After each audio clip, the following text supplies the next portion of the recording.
Piensa en la última vez que preguntaste ¿por qué? Y a la respuesta volviste a preguntar ¿y por qué eso? Y otra vez. Tarde o temprano, esa cadena de porqués llega a un borde, un punto donde ya no hay un porqué más atrás, o donde haría falta algo que se sostenga a sí mismo, que no dependa de nada. A ese algo, la filosofía le puso un nombre: lo absoluto. El capítulo pasado terminó con una pregunta encendida. La belleza era el resplandor donde el bien, la verdad y la unidad se daban la mano. ¿Y ese punto tiene un nombre? Hoy vamos a buscarlo. Y te adelanto algo inquietante. No vamos a llegar solos. Cada camino que recorrimos en este módulo, el ser, el conocer, el hombre, el mundo, la belleza, va a reaparecer aquí, empujándonos al mismo borde, el punto donde la filosofía se topa con su pregunta más grande, la que hasta quien la niega no consigue esquivar. Bienvenido al capítulo 9, el problema del absoluto. Empecemos por la palabra. Absoluto nombra lo que no está sujeto a nada, lo que existe por sí mismo, lo que es independiente de todo. Y fíjate que casi todo lo que conoces es justo lo contrario, depende. Tú dependes del aire, del tiempo, de quienes te criaron. Una silla depende de quien la hizo, la tierra del sol. Todo se apoya en otra cosa. Pero si todo se apoyara en otra cosa, y esa en otra, y así sin fin, ¿no haría falta, en algún punto, algo que ya no se apoya en nada? ¿Algo que simplemente sea? Pues bien, el único que puede llevar ese nombre con propiedad, lo no condicionado, la causa primera de toda la realidad, es lo que la tradición llamó Dios. Por eso el problema del absoluto es, en el fondo, el problema de Dios. Y aquí una aclaración importante, porque es fácil malentender lo que vamos a hacer. No venimos a predicar. Para el creyente, Dios está al inicio. Es el punto de partida, lo primero. Pero para la filosofía, lo decía Bochensky, Dios aparece al final. Es una conclusión, no un presupuesto. El filósofo no arranca de Dios. Llega a Él, si llega, al cabo de un largo camino de preguntas sobre este mundo. Y lo asombroso es que casi todos los caminos que hemos recorrido en este módulo terminan asomándose al mismo borde. Míralo un momento. Cuando nos preguntamos por el ser y sus últimas causas, el recorrido metafísico desemboca en una causa que ya no tiene causa. Cuando nos preguntamos por el conocer, por hasta dónde alcanza la razón, tropezamos con sus propios límites y con lo que quizá haya del otro lado. Cuando nos preguntamos por el hombre, de dónde viene, a dónde va, nos topamos con algo inquietante, un deseo de infinito metido en una existencia finita, un anhelo más grande que nosotros mismos.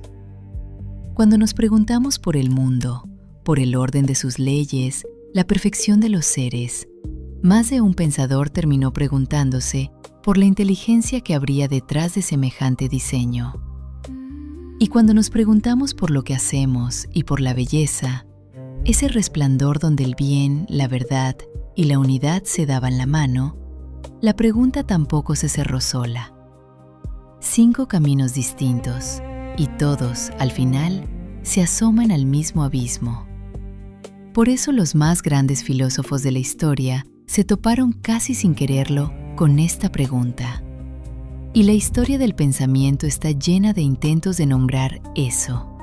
Lo llamaron el primer motor, la causa primera, el espíritu universal, el bien, lo uno, el fundamento del mundo, la finalidad hacia la que todo tiende, el absoluto. Y ojo con algo, incluso quien lo niega está hablando de esto.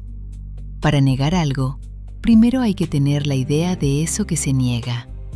El ateísmo no se escapa del problema de Dios. es una de sus respuestas. Así que dejemos las creencias a un lado y hagamos lo que sabemos hacer: recorrer la historia de una pregunta. Empecemos por el principio, por los griegos. La pregunta por lo divino nace, como tantas cosas, con los griegos. Y nace de una pelea. Durante siglos, quien quería hablar de los dioses acudía a los poetas, a Homero, a Hesíodo. Pero los poetas contaban unos dioses celosos, mentirosos, vengativos, demasiado humanos. Hasta que algunos pensadores dijeron: esto no puede ser. Si hay algo de verdad divino, no puede portarse peor que nosotros.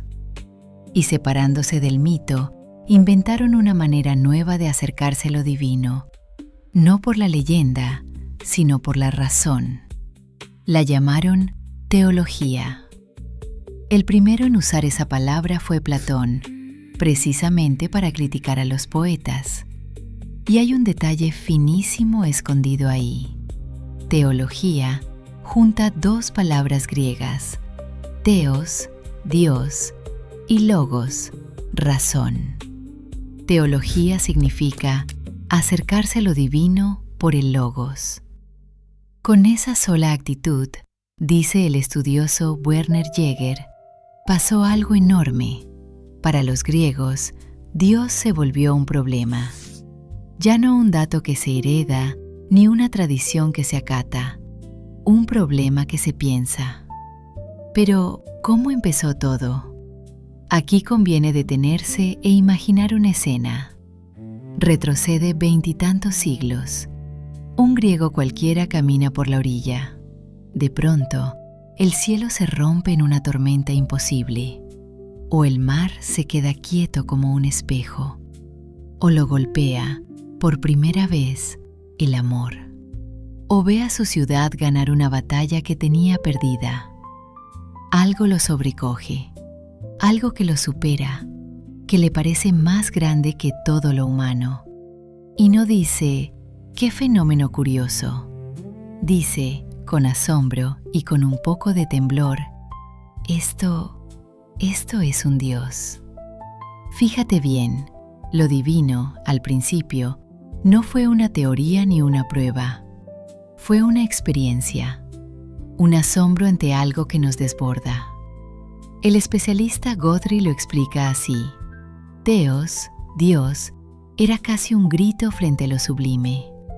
Y de ese grito, poco a poco la razón fue tirando del hilo. Los primeros filósofos de la naturaleza ya dejaban pistas. Para Anaxágoras, una inteligencia ordenaba el mundo. Para Heráclito, un logos lo penetraba todo. Con Platón, su filosofía entera culmina en el sumo bien, esa idea suprema hacia la que todo se dirige. Y Aristóteles, siguiendo el rastro de las causas, llega a dos ideas que marcarían siglos.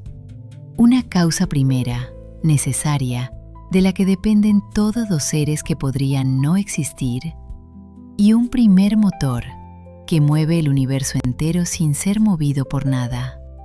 Y todo esto, ojo, en pura razón, nada de revelación, solo el pensamiento empujado hasta su límite. Aunque no todos empujaron hacia el mismo lado, Epicuro no negó a los dioses, les quitó el interés por nosotros y dejó servida una paradoja que todavía incomoda. Si algo divino quiere quitar el mal del mundo y no puede, no es todopoderoso. Si puede y no quiere, no es bueno. Y si ni quiere ni puede, no merece el nombre. Y el mal, es evidente, existe. Es el problema del mal y va a volver una y otra vez. Los estoicos, en cambio, metieron lo divino dentro del mundo, una providencia que lo ordena todo desde adentro. Y los neoplatónicos lo llevaron a su cumbre. Plotino habla de lo uno, una fuente de la que emana toda la realidad, tan por encima de todo que casi no se puede decir nada de ella. De ahí nace una idea preciosa, La teología negativa. Como ninguna palabra alcanza para lo absoluto, solo podemos decir lo que no es, no finito, no mudable, no limitado, y así, quitando, acercarnos. Después, el cristianismo cambió el paisaje.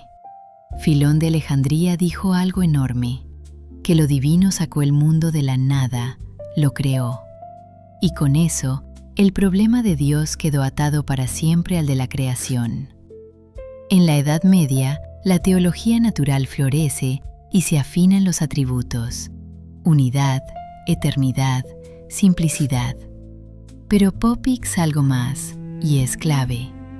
Dios deja de ser solo un asunto para especular, se vuelve práctico.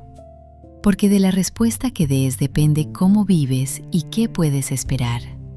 Aquella pregunta de Kant que vimos al abrir el módulo, ¿qué puedo esperar?, es en el fondo esta misma.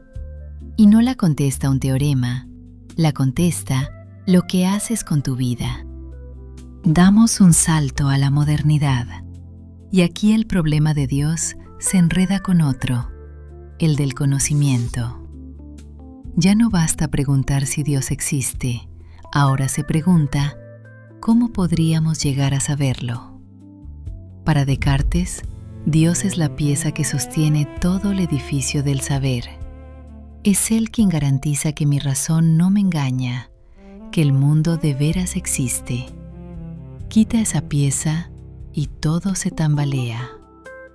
Spinoza da un giro atrevidísimo. En lugar de llegar a Dios al final, arranca de Él. Para Spinoza no hay muchas sustancias, hay una sola, infinita, y todo lo demás son sus expresiones. Dios está en todo y todo está en Dios, un fondo único del que la naturaleza entera es la cara visible. Leibniz, mientras tanto, inventa una palabra que se quedaría: teodicea, la justicia de Dios, para volver a pelear con el problema del mal. ¿Cómo, si hay un Dios bueno, el mundo duele tanto? Y llega Kant, que parte la pregunta en dos. Con la razón teórica, dice, no podemos demostrar a Dios. Se nos escapa, queda más allá de lo que la mente puede alcanzar. Pero con la razón práctica, la de la moral, Dios reaparece, no como algo probado, sino como algo que la vida moral necesita suponer para tenerse en pie. Después, en el romanticismo y el idealismo alemán, se pone de moda una palabra para nombrar todo esto, justo la nuestra, el absoluto. Para Hegel, el absoluto es la gran reconciliación, lo finito con lo infinito, lo que pienso con lo que existe, todo religado en un solo proceso. Pero de sus propios discípulos salió la reacción más dura. Feuerbach dio vuelta al tablero. ¿Y si Dios no nos creó a nosotros, sino nosotros a Él? El hombre, dice, toma sus mejores anhelos, los agranda al infinito, los proyecta en un ser perfecto y lo llama Dios. Un espejo de lo que quisiéramos ser. Marx recoge la idea y da un paso más. Quita a Dios del centro y pone ahí al hombre, sin más. Y en ese clima llega la escena más famosa de toda esta historia. La contó Nietzsche y conviene oírla despacio. Imagina a un hombre al que todos toman por loco. Una mañana luminosa, a plena luz del día, enciende una linterna, corre a la plaza del mercado y grita sin parar: ¡Busco a Dios! ¡Busco a Dios! Alrededor, un montón de gente que ya no cree en Dios se ríe de él. ¿Se te perdió?, se burlan. ¿Se escondió? ¿Se fue de viaje? Entonces el loco salta en medio de ellos, los clava con la mirada y dice: ¿Que dónde está Dios? Os lo voy a decir. Lo hemos matado, vosotros y yo. Todos nosotros somos sus asesinos. Y sigue, con una pregunta que hiela. ¿Quién nos dio la esponja para borrar el horizonte? ¿Qué hicimos al desencadenar esta tierra de su sol? ¿Hacia dónde caemos ahora? ¿No vagamos como a través de una nada infinita? La gente calla, desconcertada, y el loco, al ver que no lo entienden, tira su linterna al suelo, que se apaga y dice: «Vengo demasiado pronto. Este acontecimiento tremendo todavía está en camino. Aún no ha llegado a los oídos de los hombres». Es una parábola, claro. Nietzsche no está celebrando nada. Lo que dice es un diagnóstico, que Occidente había ido apagando, sin darse cuenta, ese sol alrededor del cual giraba todo. Dios como fundamento del sentido, de la moral, de la verdad, y que casi nadie había medido lo que eso significaba. Para Nietzsche, todo lo que le atribuíamos a Dios en realidad le toca al hombre, y ahora al hombre le toca sostener ese peso solo, sin muletas. Por eso decía que esa muerte era el acontecimiento más grande de la historia, y que todos los que vinieran después iban a chocar con él. Y no se equivocó del todo. Medio siglo más tarde, Sartre arrancará justo desde ahí, dando el ateísmo por sentado. Fíjate en lo que llevamos. Para afirmar a Dios o para negarlo, todos siguen girando alrededor del mismo sol. Al final, resumía Bañano, casi todo lo que los filósofos dijeron de lo divino cabe en dos palabras: causa, el principio del que todo viene, y bien, el origen del orden moral. Y hasta el ateísmo, dice, no es más que la negación de alguna de las dos. Y antes de seguir, una pregunta honesta para ti. Cuando oyes eso de que Dios ha muerto, ¿qué se te despierta por dentro? ¿Alivio? ¿Vértigo? ¿O nada en absoluto? Déjamelo en los comentarios. Te apuesto a que el resto del capítulo se oye distinto según lo que hayas sentido. Demos un paso atrás, porque hemos estado saltando una pregunta. Una cosa es preguntar si el absoluto existe, y otra muy distinta es preguntar si podemos conocerlo y por qué camino. Para verlo claro, imagina una gran puerta cerrada. Del otro lado, dicen, está el absoluto, el fundamento de todo, y frente a ella se juntan 5 personas. Ninguna puede abrirla a voluntad, y cada una hace algo distinto.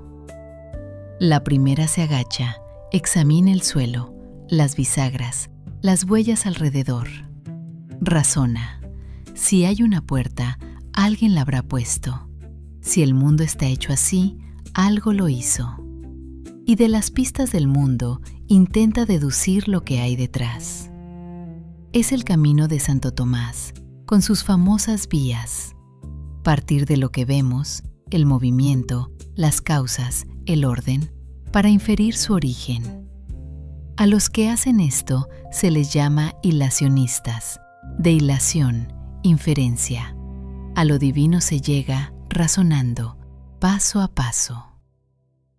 La segunda persona no examina nada. Cierra los ojos y salta. Se lanza a creer sin pruebas, porque siente que ahí, y solo ahí, encuentra sentido. Es el camino de Pascal, de Kierkegaard. A lo divino se llega por un salto del corazón, no por un cálculo. En su forma más extrema, el fideísmo, se dirá que la razón quedó tan dañada que no sirve para esto, solo la fe. Ojo con una cosa, este camino, el de la fe, es del todo respetable, pero ya no es filosofía. La filosofía trabaja con la razón, por eso lo nombramos y seguimos. La tercera persona se queda quieta, mira la cerradura largo rato y al final dice, con honestidad, no lo sé. Quizá haya algo detrás, quizá no, pero por la sola razón no puedo saberlo. es el agnóstico. Y ojo, que siempre se confunde. El agnóstico no dice no hay nada. Dice algo más modesto y más incómodo. No se puede saber, al menos no por este camino. No es postura nueva. Hace 25 siglos, Protágoras ya decía que, sobre los dioses, no podía saber si existen o no, ni qué figura tienen. Y la cuarta persona se da la vuelta y se va, afirmando: no hay nadie detrás, esa puerta no da a ningún lado. Es el ateo, que sí da el paso de negar. Y tiene grados. Está el que simplemente vive como si no hubiera puerta, el ateísmo práctico, y el que niega como conclusión de un razonamiento, el teórico, a veces esforzándose por probar que detrás no hay nada, a veces solo encogiéndose de hombros. Y queda una quinta persona, la más callada, que ha estado ahí todo el tiempo, no examina ni razona. Se acerca despacio, apoya la mano en la madera y dice que ahí, por dentro, siente algo. No lo prueba, lo intuye. Es la vía de Bergson, de Jaspers. A lo divino no se llega, se experimenta. Y aquí está lo que quiero que te lleves. Míralas otra vez. El que deduce, el que salta, el que siente, el que duda y el que niega. Están frente a la misma puerta. Las 5 respuestas contestan la misma pregunta. Preguntar por el absoluto no es optativo, no es cosa de creyentes ni de ateos. Es lo que le pasa a cualquiera, tarde o temprano, cuando lleva una pregunta hasta el fondo. Antes de cerrar, ordenemos cómo la filosofía intentó estudiar todo esto con método. Durante siglos, el problema de Dios vivió dentro de la metafísica, en lo que se llamó teología natural. Natural porque llega a lo divino por la sola contemplación de las cosas, sin apoyarse en ninguna revelación. Y clásicamente aborda 3 preguntas en orden. Primera, ¿existe? Aquí caen las famosas pruebas o vías, los intentos de demostrarlo partiendo del mundo o de la sola idea. Segunda, si existe, ¿qué es? Aquí se estudian sus atributos, lo que la tradición predicó de lo divino, la simplicidad, la infinitud, la eternidad, la unidad, la bondad. Y tercera, ¿qué hace? Su obrar, hacia adentro, un conocer y un querer, hacia afuera, lo que la tradición llamó crear, conservar y sostener el mundo. No hace falta que compartas ninguna de estas respuestas para admirar la ambición del proyecto, llevar la razón hasta su mismísimo borde y asomarse. Y fíjate en algo, este capítulo no era uno más. Es el punto donde todos los caminos que venimos recorriendo se juntan. Vuelve a verlos, todos a la vez, como 5 senderos dibujados en un mapa. Uno salió preguntando por el ser y llegó a una causa primera. Otro por el conocimiento y llegó a sus límites. Otro por el hombre y llegó a un deseo de infinito. Otro por el mundo y llegó a la inteligencia que algunos ven detrás de su orden. Y el último, por la actividad y la belleza, y llegó a ese resplandor donde el bien, la verdad y la unidad se daban la mano. 5 senderos que empezaron en lugares distintos y desembocan todos en el mismo borde. Aquella pregunta que dejamos abierta el capítulo pasado, ese punto donde los 3 se encuentran, ¿tiene un nombre? Ya tiene, al menos, un candidato con 1000 nombres, el absoluto. Dios para la tradición. Afirmarlo, negarlo o dudarlo son caminos distintos, pero todos parten de haberse asomado. Y esa pregunta, conviene recordarlo, no la inventó ninguna religión, la parió la razón misma, al llevarse hasta el fondo. Y quizá lo más importante, esta pregunta por el absoluto no cierra el viaje, lo ensancha. Empezamos preguntándonos qué era esto de filosofar, y mira hasta dónde llegamos, asomados al borde de todo lo que se puede preguntar. Si el camino te dejó con más preguntas que respuestas, tranquilo, es exactamente lo que tenía que pasar. La filosofía no es un depósito de respuestas, es el arte de no dejar de preguntar bien. Si te acompañó hasta aquí, suscríbete y quédate. Esto apenas empieza y todavía nos quedan preguntas enormes por delante. Y cuéntame en los comentarios, de los 5 caminos que recorrimos, el ser, el conocer, el hombre, el mundo, la belleza, ¿cuál te llevó a ti más cerca del borde? Nos vemos en el próximo.